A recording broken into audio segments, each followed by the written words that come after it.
புலன்களுக்கு அகப்படாத ஸ்தூலமான பிறவியவன். உணர்வுகளால் சித்திக்கும் ஸ்பரிசங்களை முரட்டு அழுத்தத்தால் சொல்ல இயலாது. புரிதலின்றி உன் இயல்பில் திரும்பி கொள்ளாதே மகளே. வெயிலின் உக்கிரத்தில் அலைந்து திரிந்தோ, மழையின் ஈரக்குளிரில் நனைந்தபடியோ வரலாம்.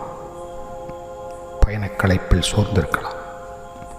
முகவரியை விசாரித்தறிய அலைந்திருக்கலாம். அவன் நல்ல தந்தை இல்லை என்றும் நல்ல கணவன் இல்லை என்றும் வருபவர்களிடம் சொல்லாதே. நேசிப்பை அதிகப்படுத்தத்தான் விலகிச் செல்கிறான். சொற்களை விடவும் உயர்ந்தது செயலென்றே மௌனத்திருக்கிறான்.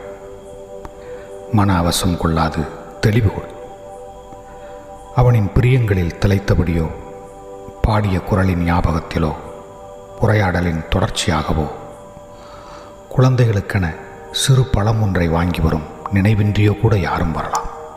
வீடு இது. ஆனால் வசிப்பிடம் இல்லை என அவன் ஏன் உணர்ந்தான் என யோசி.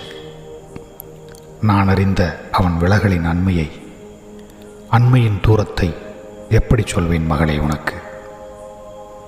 உன்னின் விதியோ அவனின் விதியோ இருவரும் இணைந்தது.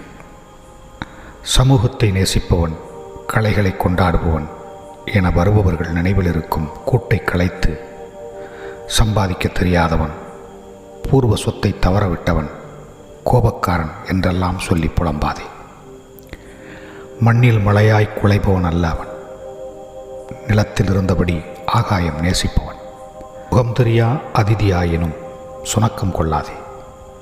சில நிமிஷம் ஆசுவாசம் கொள்ள ஒரு நாற்காலி கொடு. நம்மிடம் இருக்கும் அவள் பொறியில் ஒரு கைப்பிடி கொடு.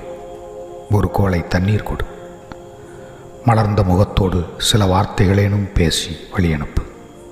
ஒருவேளை நீ துயரென நினைக்கும் கவலைகளை தீர்க்கும் தேவதூதன் யாரேனும் கூட மாற்று ரூபத்தில் வரக்கூடும் மகளே.